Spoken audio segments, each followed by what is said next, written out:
Welcome to another episode of The Worthy Physician. I'm your host, Dr. Sapna Shah-Hawk. And what if I asked you, do you really feel fulfilled in medicine knowing that you're spending a majority of your time charting? Is that really what you signed up for? Well, today I have Dr. Leung, who's going to tell us how to change that and how to gain more time that we can do whatever we want to with it. It'll increase our work-life balance. It'll increase our life just fulfillment and give us more satisfaction while practicing medicine. So, Dr. Leung, can you please introduce yourself further to the listener? Yes, and thank you so much for having me here today. I'm Mary Leung, and I work as a full-time hematologist oncologist, and I'm also a certified life coach for physicians. So how I came to this point was actually a pretty long journey, and I wish I had this journey earlier on in my life. I know this is for midlife physicians, women physicians, and I'm certainly midlife right now. So how I came to this was, I think as just like many of you, I was very burned out. And how I got to this was I didn't sign up for it. I was very young. I decided that I wanted to help people, and physicians seemed to be the right choice for me. I was exposed to two physicians in the household, both my parents. They never pressured me to be at the same path, but I thought that was the greatest thing because they seemed to be happy. They were really excited and passionate about their career. I grew up in Hong Kong, and maybe the system, well, definitely is different, the medical system. They sent me here for schools. Went to last year of high school here. Not the easiest thing, but I went through it. And college, med school, and then residency that I decided to be in internal medicine. I wanted a long-term relationship with patients. And I also chose to be a hematologist, oncologist for the same reason. After being attending, shortly after that, I was seeing more and more patients, and my clinical day got longer and longer because I was seeing a full load of patients for the day already. I was seeing over 20 patients, and gradually I was leaving home later and later. I would be leaving home past 7:00 just to rush home to see my two kids, interact with them, to read and to tuck them in bed. Most of the nights I would still be charting at home, just to finish the work for the day. I tried my best not to leave work for the following day, but sometimes I would still have to do it over the weekend. And it was just going on, and just like a machine, kind of like not thinking about my day. I was really getting more run down, and I felt like I didn't really have a life because I had no time for myself. I didn't really enjoy or wanted to hang out with my friends because I was so tired. I didn't have any interest. I didn't read any books outside of journals. I couldn't do anything that I used to like doing. And I felt miserable. I felt really easy to get frustrated, short-tempered. And that was not me. And I was really sad. I felt stuck, and I felt like I couldn't leave my job for financial reasons. I didn't want to leave the area. I'm in the New York area. And so the living expense is really high, and job situation for physicians very saturated here. But I felt like I moved 8,000 miles away from my family to my now married family. I really don't want to move away from this family. And thankfully, I really get along well with my in-laws.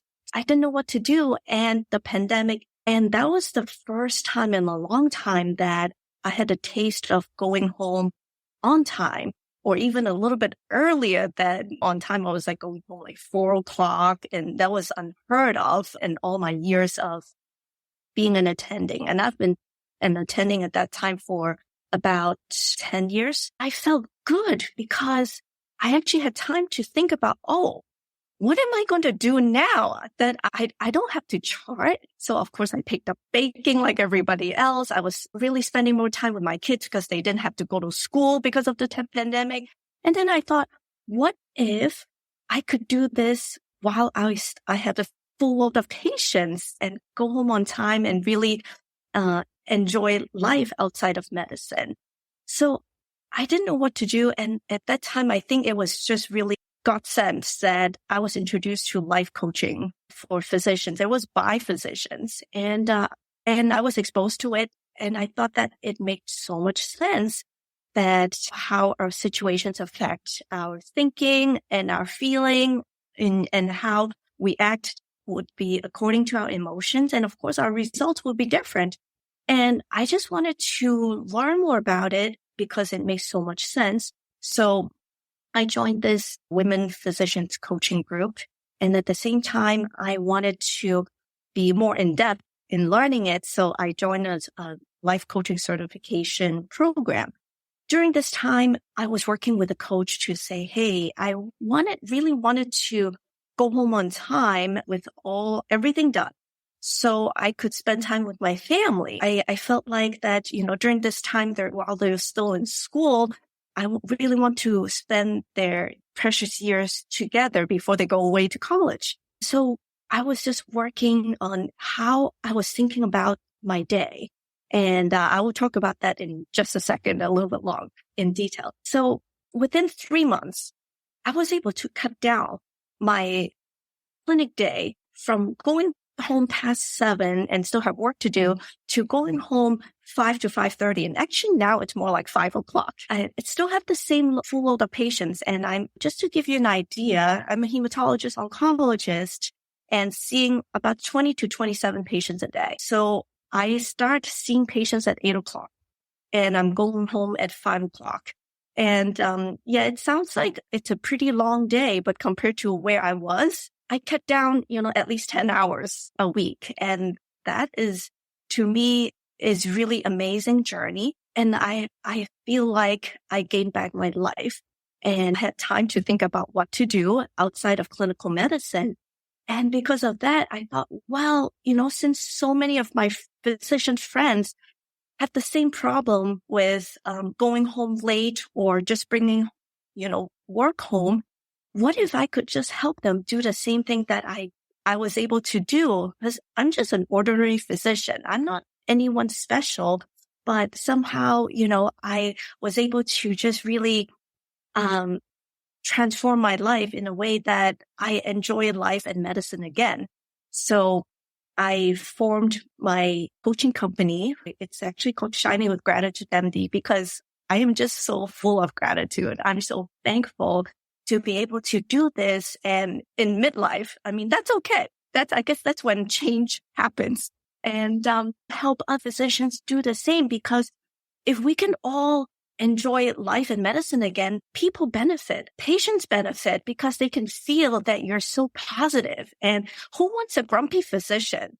And your families benefit, right? And, you can interact with them better because you're able to be more present, to be yourself and not really just going on like a machine, like, not just thinking about the future and what do I do next? What do I do next? But just be still and pause and be able to recharge and refuel and just enjoy the moment, either good or bad, just experience the whole, human experience. So here I am, that I'm the living proof that you can all do that too. So let's unpack that, because that was a lot of rich content. That was a lot of rich learning points. You described that you're going to work, you were showing up, but you were not yourself. You were irritable. So you recognized that. Yes. I think that describes a lot of physicians, a lot of people. How did you develop that insight to, well, this is not me? Because not everybody has that insight. Yeah, I think a lot of times is we're feeling things, feeling emotions, and we don't really realize what we're, feeling. And of course, because of that, we don't really realize what we're thinking that is causing how we feel. Coaching really helped me to be aware of myself. And because I think someone did some study, I don't know how they did it, and say that there are actually 60,000 thoughts or so in an individual in a day. So there's so many unconscious thinking and, feeling in our minds that I think the first step is really to be aware of where you are and what you're thinking. So And sometimes it may be your emotion first, how you're feeling like, oh, I'm angry. And then you can go a step back and say, oh, why am I angry? What am I thinking? What is my main thought that is causing me to be angry? So for me is to unpack this whole journey is I was miserable because I know that because I was not going home on time. And that was not what I wanted. I wanted to go home on time. So that's why I was angry because I wasn't doing it. But then I also realized that when I was angry, what was I doing? I was just ruminating in the anger, the frustration. And then I was, also having kind of the mentality of feeling stuck that, that was the way that it was. I couldn't change anything about it. I mean, I had no idea that I could really change my clinic day to cut down the hours that I could, because I wasn't open to thinking that it was possible because I was so angry. And then I was just doing things, kind of just going through the motions. I mean, I was taking good care of my patients, but I wasn't really interacting with them fully the way I wanted to in a human level that I wanted. And also I was just thinking that, just have this idea that I had to keep my patients on time, like according to their appointment schedule. And what I was sacrificing was my charting time because I was thinking, oh, you know what? I would just chart this at the end of the day. And so ended up that I would have 10 charts or sometimes more, at the end of the day to do. And guess what? At that time, I was tired. My brain was shutting down. And I was thinking that I should be going home now. But look, I'm still having work to do. So I get even more frustrated and stressed. And I was slowing down because I was getting tired. So, when I analyzed this with my coach, I was like, oh, I was, definitely spending more time to finish the person's chart as opposed to if I did it at the real time, like if I just see one patient and do that chart, and that would take me shorter. The technical aspect of it was, to really see the patient, do the chart, and really have the permission or allowing myself to say, hey, the next patient can wait a little bit longer, just a few minutes, because then I can actually focus on that one patient fully, as opposed to thinking that, oh, I forgot to document that other thing in that, previous patient's chart. So I think being open to doing things differently was one of the things that I learned. But I think the first thing is really just to be aware of where you are and how you're feeling and what is causing you to have that feeling. I would have to agree with you because you have to honor those feelings, but then also not get stuck in that cycle. And that's really a hard part. But what you just said was, I'm human. I'm tired at the end of the day. I want to go home and see my family or do something that rejuvenates me. And because I was stuck in this cycle, it really took it away from me. And yes, we get stuck in this pattern in medicine where we think everything has to be done a certain way just because it always has been, or this is the way we were taught. So that's awesome that you're able to work with a coach. And I think life coaching is there's such a great value with that. And now you have taken what you've learned and what you've incorporated into your life to gain back 10 hours or more per week. And so not only are you a full-time practicing hematologist oncologist, but you also have this other life where you're able to be you and let your hair down and spend time with your family and friends. And now you help physicians do that. Exactly. I mean, I just think that even though I'm doing more work now, I don't feel like it's more work because with coaching other physicians, it's something that I enjoy doing. So it doesn't feel like work to me. It's like, it's enjoyable, it's fun, and it's, and the feeling that I can help someone just even small steps, that they can change their lives. And it's a long lasting effect. I have even done like the master class or the webinars, just to talk about, how to gain back time with charting. And I have a couple physicians that wrote back to me and said that, oh, after that hour, I have cut down 45 to 60 minutes of my clinic day. So I think just be able to do that. It's like, hey, this is possible. And I think that the little shift that you do every day, of course, I didn't do this overnight. I mean, it took me about 3 months or so. You can just work with just thinking that, hey, what is your ultimate goal?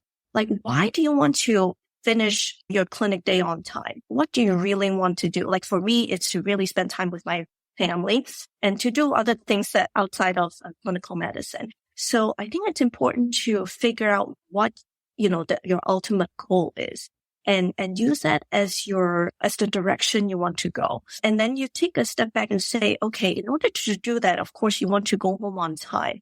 And what is your, right now, say if you're going home at 7:00, what is your goal? What is your goal time to go home? Like say if it's 5:00, then we'll say, hey, what if I start with just going home 15 to 30 minutes earlier? Like say, instead of 7:00, maybe it's like 6:30, 6:45. We just start with little steps, kind of like when someone is trying to lose weight, say, hey, I want to lose 50 pounds. And that seems like a lot of weight to lose. But if you think that, okay, I'm just going to do 50 pounds maybe in 6 months' time.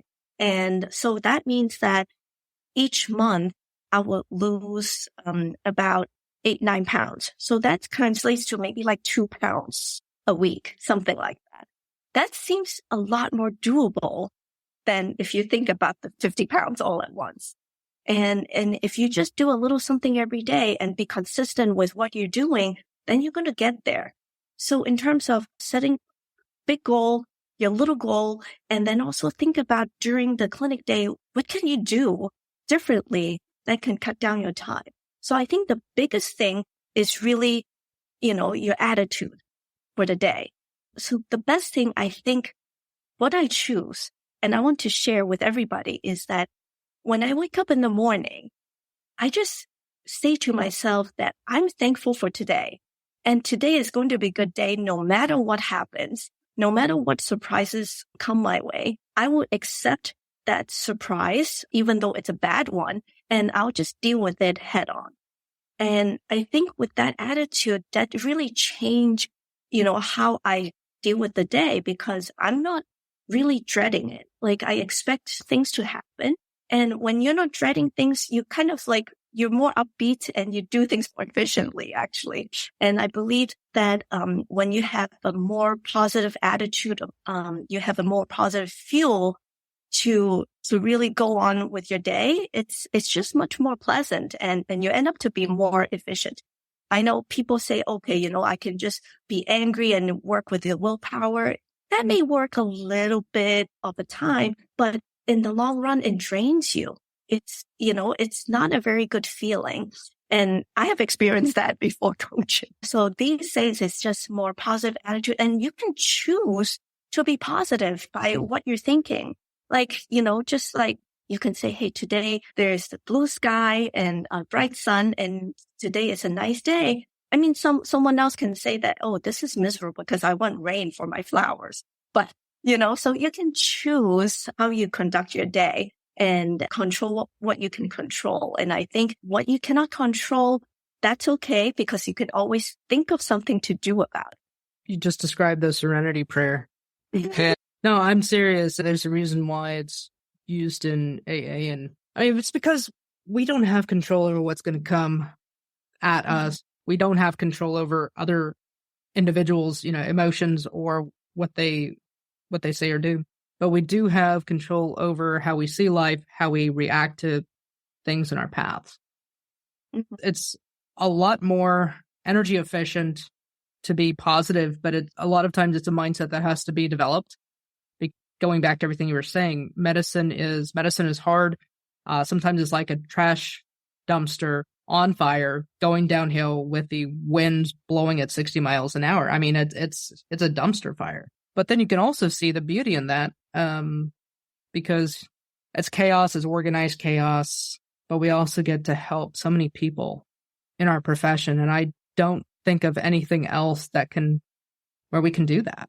Yeah. And I mean, I think most of us agree that, the macro system, like the medical system has to change. But I think before that happens, individually, we can change, and we have the power to change just by, changing how we think of things. If I think that today is going to be a dreadful day, yes, the result is going to be dreadful. But if I decide that no matter what, today is going to be a good day, then I already set the tone that, hey, I'm going to make my result to be a good day. One of my clients would say that, hey, I think for me, today is going to be a manageable day, seems to be working. That's fine. You use a sentence that is believable for you that you can use, because otherwise, if you don't believe it, it's not going to be helpful. And I think throughout the day, they're kind of like, I know, people are probably eager to know, like, so besides the mindset, what else? It's there. I think also to plan your day, accordingly, like for clinical and, in outpatient medicine is, the best thing to do is really to see the patient and do the chart. And if you can, a lot of times for follow-up patients, I think, since most of us use electronic medical records, you can probably copy and paste most of your, notes and just change accordingly. And I would just say that you don't have to be perfect in your notes, because, writing notes is really to communicate with other people what you're thinking, what you're doing, and also to remind yourself, what you did during that visit. It doesn't have to be grammatically 100% correct. It doesn't have to be nice paragraphs. Like for me these days, other than the HPI, I just write, my assessment and plan in point forms. Because one, it's easy for me to read. It's easy for other people to read, because if you write in paragraphs, it's really a lot of words, and it wastes time to read and waste time to write, or even dictating. Of course, whenever you can dictate that. And I think, a lot of people have really good dictation system. I mean, the dictation that you can like drag and not like, I would prefer not to have like a transcription service to do it, just because after you dictate and then you send to the transcription, like if it's a remote transcription service, then it comes back to you the following day and then you have to go through it again, so that's kind of like not the best choice if you can help it. If you have a scribe, go for it. The beginning, you may have to, do more work just to train the scribe the way that you want to. But after that, you'll be a breeze, because as you talk, they type. And then by the time you get out of the room, it's probably done already, with the notes. So those are kind of like more practical tips. And one more thing is, use, text expander, like pre-program, like say for me, bone marrow biopsy procedure. No, that's something that I do on a regular basis. So I just put it in, the whole paragraph, like, I just have to change little things like how many cc's of lidocaine I use, left or right, side that I'm doing. But I have the whole paragraph that if I type in, say, BMX, then the whole paragraph pops out. So that saves you a lot of time. Like for, physicians who talks a lot about, hypertension or diabetes, like if they have to explain to patients the same thing, then you can just use that as a text expander. So that saves you time too. The other thing is really to minimize interruption. I know people say that it could be hard because your staff will be interrupting you all the time. But I think there is also, you can set up a guide or operations manual or something to tell your staff that, hey, don't interrupt me in the middle of seeing patients unless, say, if it's an emergency or unless it's a doctor calling me or, something like that. And other things, you can just send me electronic message, something like that. And I think from our end is we also try to minimize distractions, like, don't pick up your phone to look at social media in the middle of seeing patients, or also checking emails. Maybe it's better off to silence that notification sound when you're seeing patients, and just set certain times throughout the day. They say, okay, this is the time that I'm going to check my email/messages from my office. So for me, that's what I do. Like I just figure out that I'll probably do it twice in the morning and twice in the afternoon for checking messages in general. because I want to, that's the other thing to do is to delegate. Whatever you can delegate, delegate. And again, I think sometimes it's perfectionism kind of prevents us from delegating because you're like, hey, I'm the one who can do it the best.